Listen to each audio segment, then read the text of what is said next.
Welcome back to the Time for Heroes podcast. Right, this week on the podcast, I have the guitarist of The View. He's also shared a dressing room with Henrik Larsson, Roy Keane. He's been managed by both Alan McGee and Martin Morel in his career. So we're going to talk about all this with Pete Reilly for The View. Pete, just to start off with, just tell us what life was like for a young Pete Reilly, where he grew up and how life shaped you early on. Just council estate and driver. Just Kyle right round the corner. Everybody, just normal, mate. Just a normal upbringing, really. Just me and my mum. I had Kieren on a few weeks ago, and he said he wasn't from Driver originally. So who was off the Driver, and then just you and Kyle? Dogs just jump on the table. Fucking nutter. Right, get in.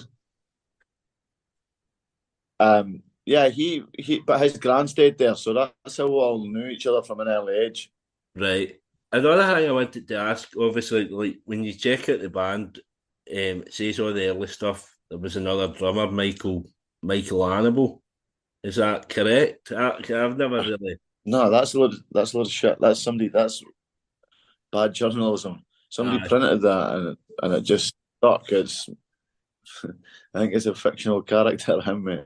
Well, that's it. I've searched for him a few times. I've never been able to find him. There's hundreds of things I want to pull you up on about all these mad stories that I've heard the last few weeks, and I've been researching you. There's hundreds of bullshit out there. The story about how the band formed at school and stuff like that, everybody kind of knows it. Personally, what was your musical influences? Obviously, everybody kind of knows about Kieren's punkier side and Kyle's into Crowded House, Fleetwood Mac, and all that. So, what about yourself? What was your kind of big things? I'm just going to get rid of this dog. Sorry. No, that's all right. Attacking us. What are you doing? Like 2 seconds. Go on. She's just got a wee Jack Russell puppy called Mama Cass, and she's full on. Let's just say that. You're mad. Well,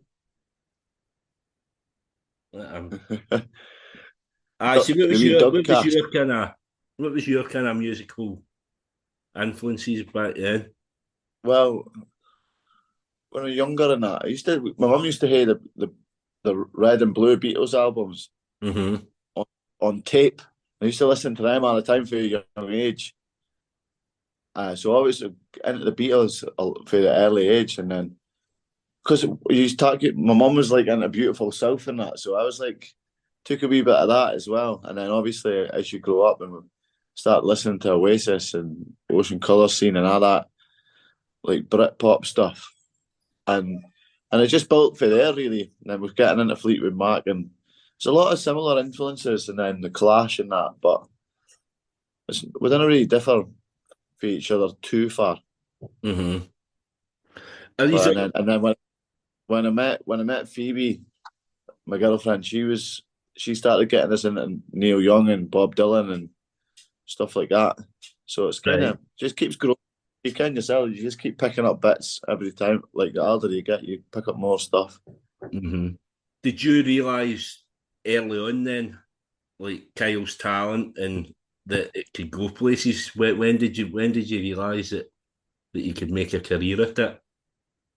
Fucking Kyle's just trying to get on the stage at any time he could for scale talent.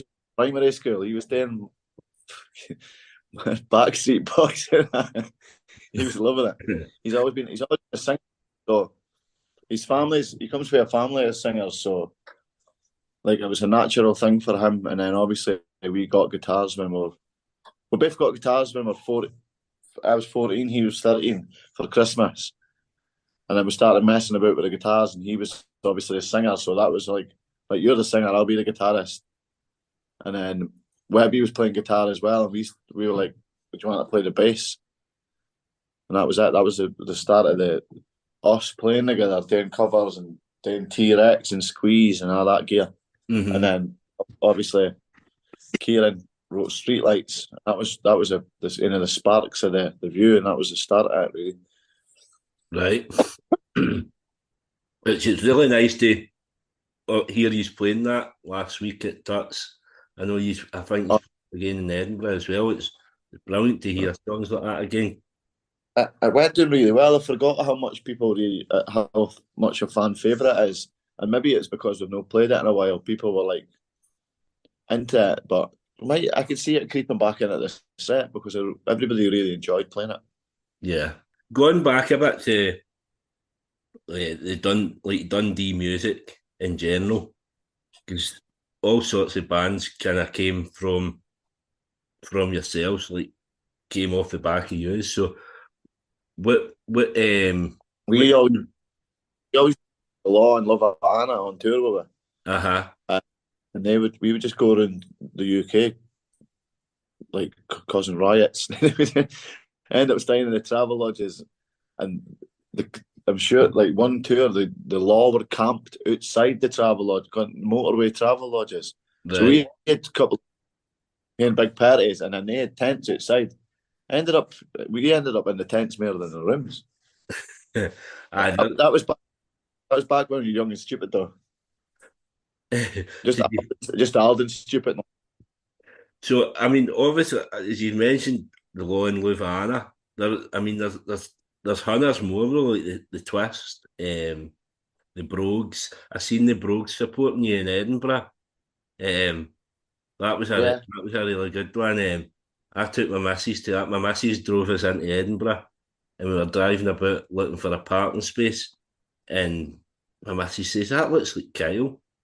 And I was like, "No, it can't be Kyle." And he was getting carried with two guys either side him carrying him, and like he couldn't walk. And I thought, "No, it's no Kyle." And then sure as fuck, you're on stage and you get carried on stage. I think he played 2 songs or something, and then Kieren done the rest of the set. But the Brogues supported that night.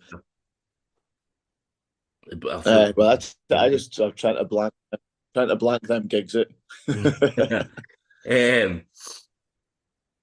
So like obviously having people like the Brogues was Kyle's brother was in that band leads me on to kind of when you came out and you brought out Hats Off to the Buskers, you had a lot of your friends round about you. You had Ryan McPhail doing the artwork. You had a lot of your pals in the music videos. You had Jimmy Harris, you had Marco Baresi, Chipsy was always in a bit. So how was it having all your pals and kind of taking your pals along for the ride at that point? Did it make it easier for you? As soon as we signed a record deal, I think about 90% of our pals quit their jobs. It was like, right, we're coming. We're along for the ride. It was always like that. And even like when we were first getting together and starting playing, we were playing in mad twat tams and Perth and weird wee tiny gigs, and we would take buses through our mates, and I would look. They were like, "What's this band?" It's like jumping all the time, but it was just our mates at the start, and kind of created a wee buzz, got people's attention, and that's how we kind of got the spark early. Do you know what I mean? Because of our mates, so they were always along for the ride and a big part of the View starting off, kind of. A lot of the guys, man, I'm still pals with now, just if we bump into them at gigs, other than Jimmy Harris. Jimmy Harris, I was standing with Jimmy Harris at the Barrowlands and I lit up a fag, and then the police came and fucked me out. That was the first time I've been fucked out of a View gig, and I've been chucked out about 20 different View gigs since. So I'm not going to get through all the albums and all that, but like throughout your career, what would you say is the highlights? If you can pick out a few. The one there was obviously a headline in King Tut's stage at T in the Park. That was massive. That was a definite highlight. And another good one was going on tour with Primal Scream at the very start of our career. Was like, couldn't believe that we were on tour with like some like pure Scottish royalty, basically. You know what I mean? and supported Noel Gallagher at the Royal Albert Hall. That was huge as well. Like we were only like 19, and it just felt like we'd just probably still had the posters up in the fucking in the old room at my mum's. For well, you know what I mean. So it's like supporting your heroes, stuff like that, mate. There's been loads. There's been too many. Like just getting out and touring the world and playing music and as your job. That's the highlight for me. One of your biggest hits, Same Jeans. I spoke to Kieren about this as well. Whenever you read about the View in the paper, these are referred to as the Same Jeans rockers. That's how the papers talk about Yeah. it. They just like hang that big hat on.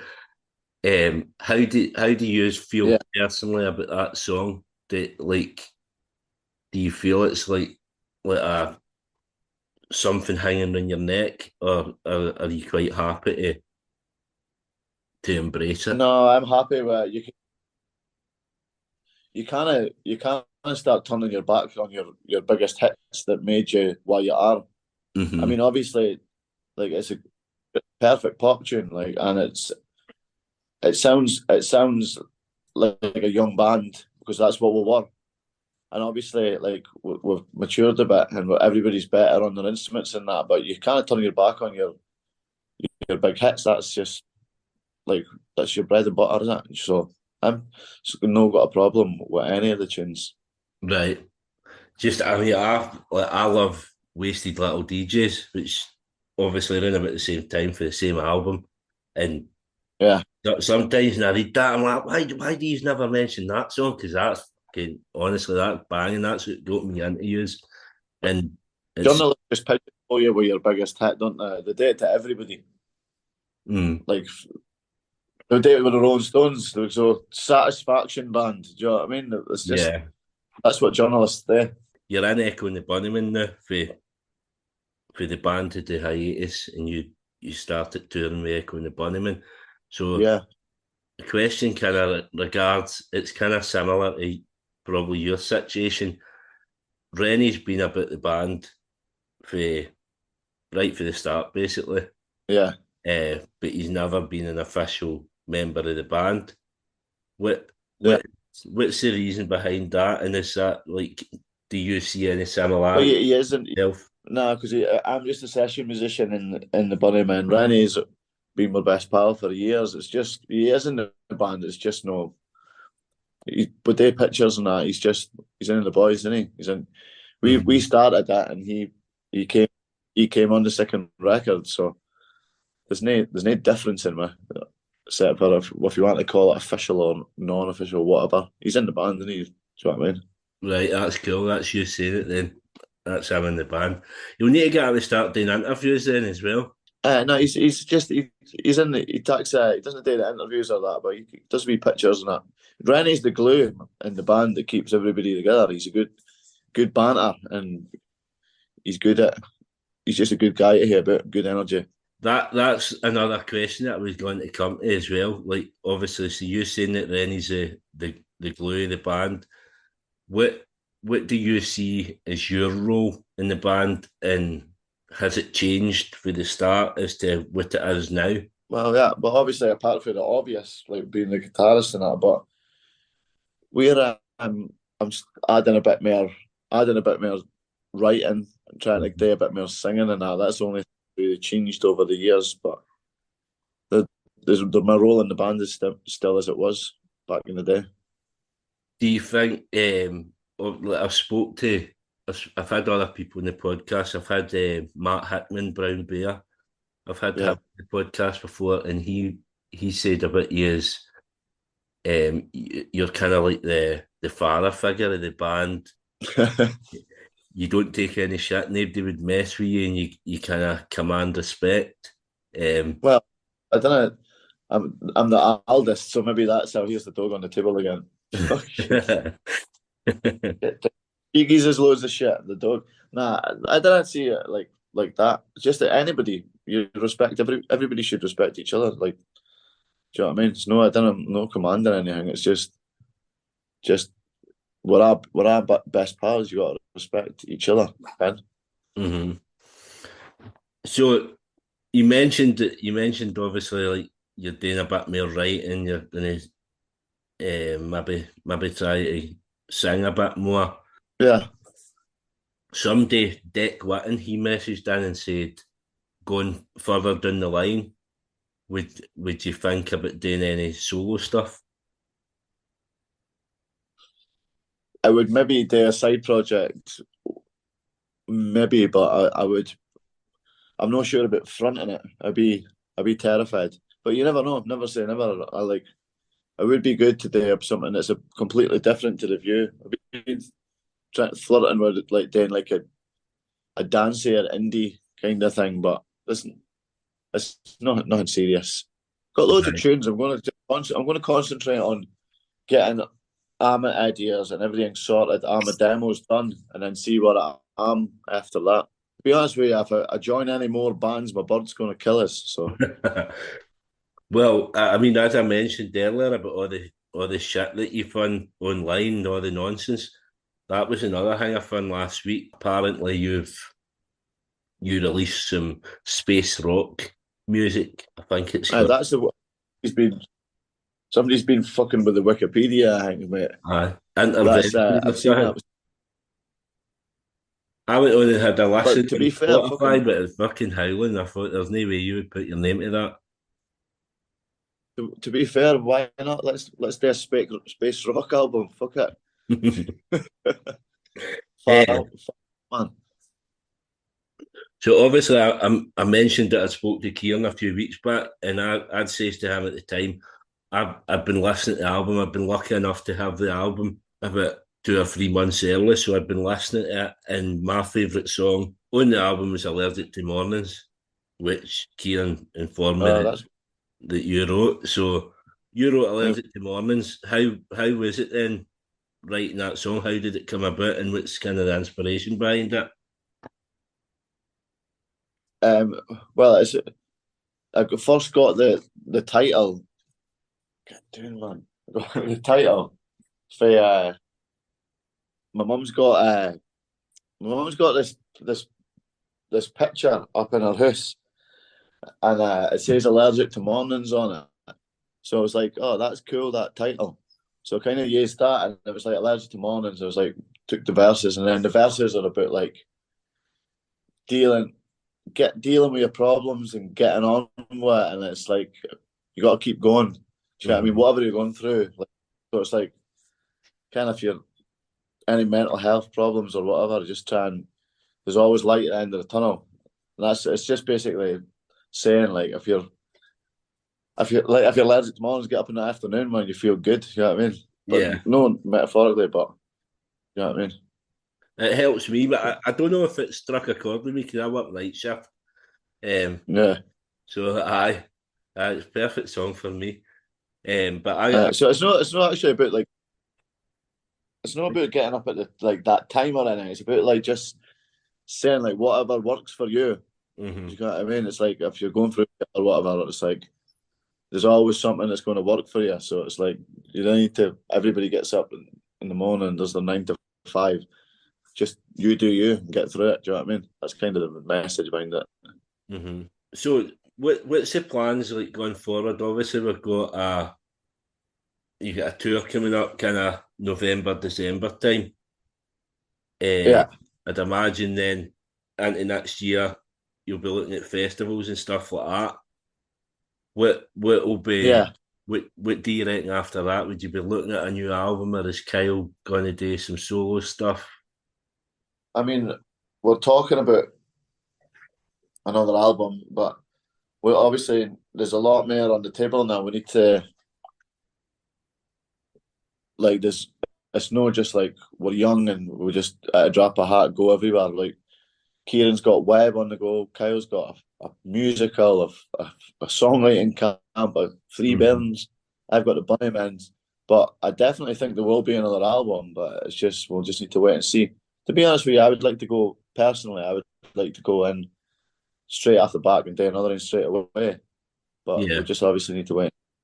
Did, were you surprised in any way? Like, obviously, you did the gigs at Christmas time at Academy, and then obviously like doing these gigs, doing the record store gigs, and the the gigs you've done the last week.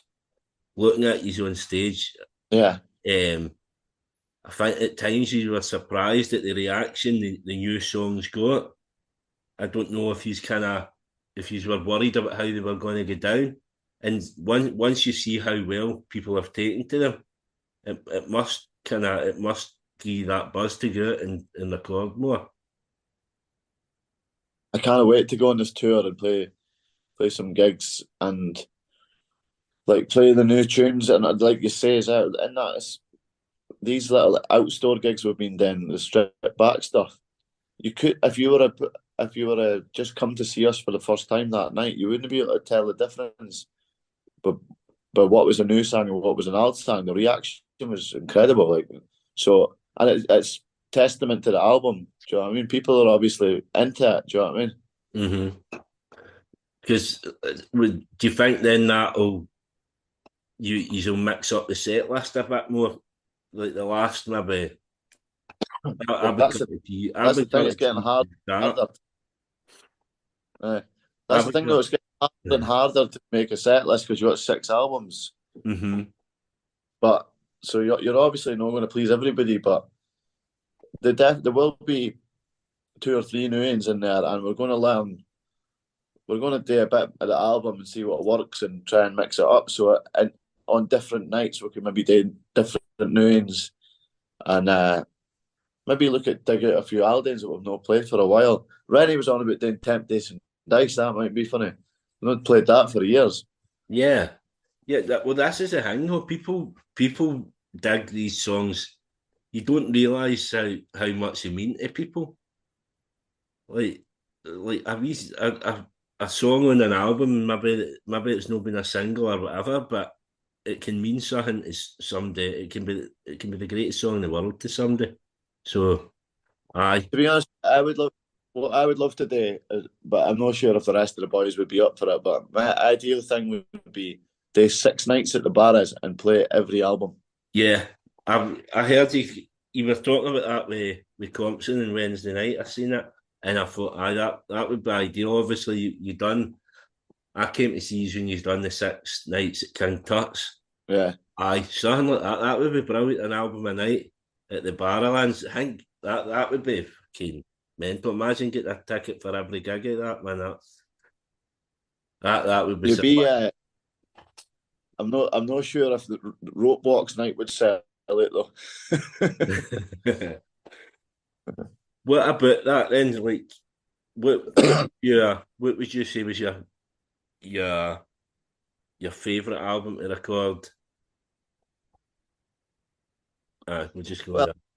Obviously, the first day was amazing because it was like fresh and you never knew what was going on.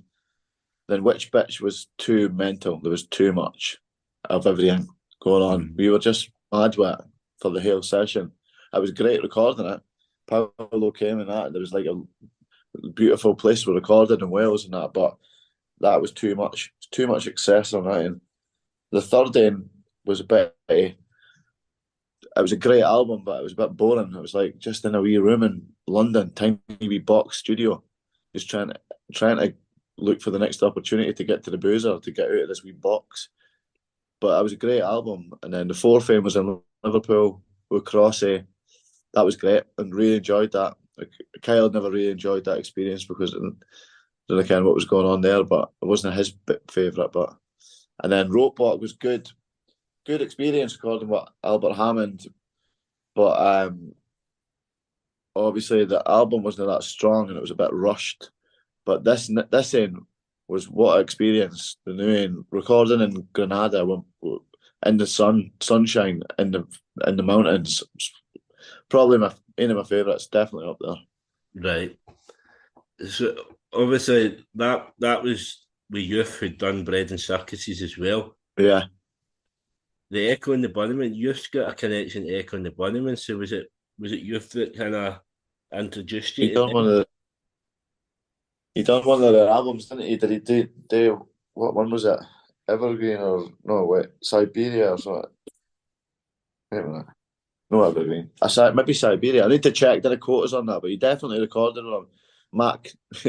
Mac wasn't feeling it though. It was like in his house in London. It wasn't like a proper. I Right. don't know. He's got a little studio in his house, but if I, if I was to say to anybody, I would say get out to Spain and do it. And his big one there, it's immense. Mm-hmm. So I Echo and the Bunnymen then. So how did that come about, and what are the differences then?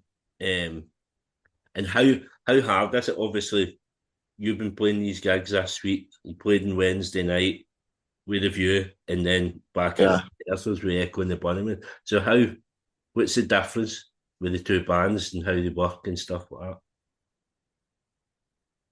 Well, it's like the pace for one. Echo and Bunnyman are a lot slower than the View, and they're more about a groove. Like it's like a groove, but yeah, they're totally different bands. Obviously, Echo and Bunnyman are totally different to the View, but it's been great. It's been a good challenge, and with this past couple of weeks rehearsing, then rehearsing view gigs, it's been quite tough, but it's good. Do you know what I mean? It's challenging. I would be if I wasn't busy. I wouldn't be happy. So is he be Mm-hmm. dug in again? Happy days. Mm-hmm. Uh, Obviously, we touched on career highlights, but playing at Celtic Park is a playing at Celtic Park for me would be better than standing on the stage at any gig. What do you think about that? It was that was unbelievable. It was so honestly just crazy. Like Celtic Park, Martin O'Neill puts us in the starting lineup. And Mm-hmm. by the way, I initiated the huddle that day. Right, I was like, Tom, what? I was like, Boydie, come on, what's going on with the huddle? Because I would just want to kick off. I right. initiated. I don't care what anybody says. That was me. And right next to Hendrik Larsson in the huddle. Honestly, one of the best days ever. My dad and my granddad were in the stands. Emotional day, unbelievable. Pulling on the hoops. Can Yeah, that because I think I watched that one on the telly. They used to do them every year, and I went to a couple. I think Louis Tomlinson played one, but yeah, I yeah, don't know why I never went to that. I think it was midweek or something. I couldn't get the time off work, but yeah. it was cracking. It was And somebody. Was it John Kennedy? yeah, it was I John can't Kennedy remember what it was for. It testimonial was with it, some and Henrik Larsson got a hat or trick. some. It was some. Oh, what a day, man! Hendrix, such a legend as well. Mm-hmm. And obviously, you played that. Kyle played as well. What do you think of Kyle's footballing ability compared to yourself? Kyle's not bad. Not bad. He's like somebody shot him out of a catapult or something. Just like, and he's gone. Just whatever happens, happens. Nah, Yeah, we've always had a wee go at the football. yeah, he's got football in his family. Hasn't he? That Lewis Toshney, is that right? Lewis Toshney was his cousin, Yeah, yeah. and He's we've always been like Kyle's more into well, at least he was. He still has a wee game of fives every now and again, but uh, he's been more into playing football than watching it or anything. I think watching football bores him. mm. So I mean, we've had plenty of time here. And before I go into heroes, I'll have a wee look through these questions, but I think I've asked quite a bit anyway. There, my dog Yeah. jumping his toy a bit now. He's a pain in the ass. Kieran Fisher asks, how long have you had your Gibson Les Paul special? What year is it, and where did you get it? Oof. I think it's 2000 and early 2000s, and I've had it since 2006. Right. And obviously, it's pure. It's been around the world. It's absolutely fucked. It's all like faded and it looks great. But Grant Dixon Grant Dixon sold us it when I was 17 or something. for £400. I'll be worth a bit more than that now. Right. Adam Dickey asks, what's the hardest song for you to perform live? Well, obviously some of the others, but they're not really hard for me because I wrote them, so I could only play into my abilities. Do you get what I mean? Kerry Ormston, take it she's related. She asks, who's your favourite cousin? Who's my favourite cousin? Uh-huh. I love all my cousins equally. And everything else I've asked. A guy's asking any plans for a show in Perth. It's been a while, but I'd imagine the fact that you've played Dundee, you're probably not going to play Perth. Two Dundees. You just got on the train through. So the only other thing I would ask, gig-wise, is obviously come Christmas time, you're doing, I think you're doing Dundee, aren't you? Kilmarnock, Edinburgh. There's still no Glasgow in that list. What's happening? No. Do you think that'll get added nearer the time? I see the kind of Christmas obviously because we're still free. We played 4 shows last year, so it was like we sold a lot of tickets in Glasgow. So we're maybe going to need to wait till the summer, maybe next year, or I don't know. Watch your space. You never know. Something might happen towards the end of the year, but I'm booked just now. You know what people are like when they're itching for a Glasgow gig. Yeah. The other thing with that, obviously, I went to see the Snuts last month at SWG3, and all I could think about is why is the View never had their own kind of standalone gig like that? Like, you've done your 6 nights at Tuts, your 4 nights at Academy, you've done all of that, but the View are the one band that are probably deserving of their big gig. You know what I mean? We're obviously going to try and plan something that's a bit bigger and try and get to another level, but there's nothing booked just now, and we'll just need to wait and see. We'll speak to the powers that be and get something sorted. Brilliant. Fingers crossed, man. So as I said at the start, the podcast called Time for Heroes, and I asked my guests to pick 4 heroes to come for dinner. Why they're your heroes, and also what would you cook them as well. So right, okay. Ready. Well, obviously we would take Henrik Larsson there. Brilliant. Henrik for the football stories. Then we'd take George Harrison because we've got to hear Beatle, and he's my favorite. He's my favorite Beatle. Then I would take Billy Connolly, just for it because it would be a good laugh with Bill. And then I was struggling on the 4th thing, but maybe a big, Al Pacino or something, a big actor, get some good stories out. He's my favourite actor, so. And I don't think there would be much eating going on with that squad. I think there'd be a lot more drinking than eating. So we'll probably just get the drinks out. Right, that's brilliant. Obviously, this is season 2 of the podcast. Kieren was on the last episode of season 1. So I've done like 52 episodes. Henrik Larsson's never ever been picked. Al Pacino's never ever been picked.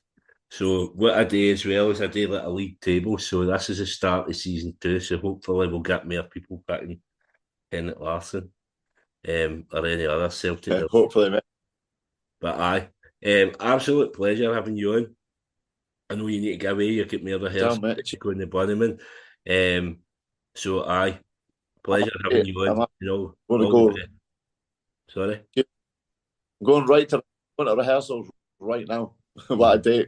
Jump in the car and go now. So, cheers for having us on, mate. I hope you all enjoyed this episode of Time for Heroes podcast.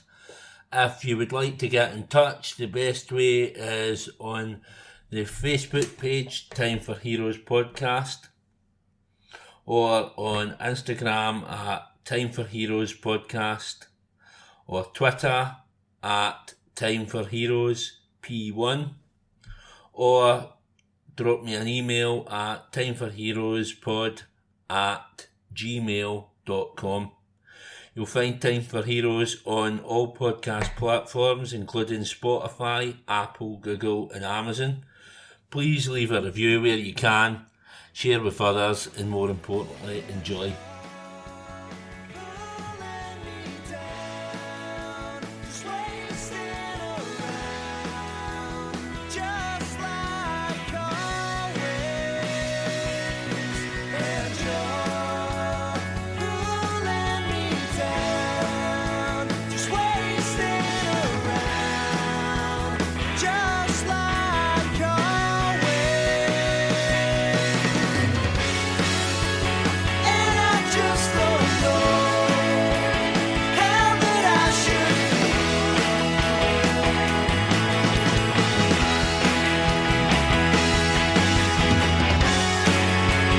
Chance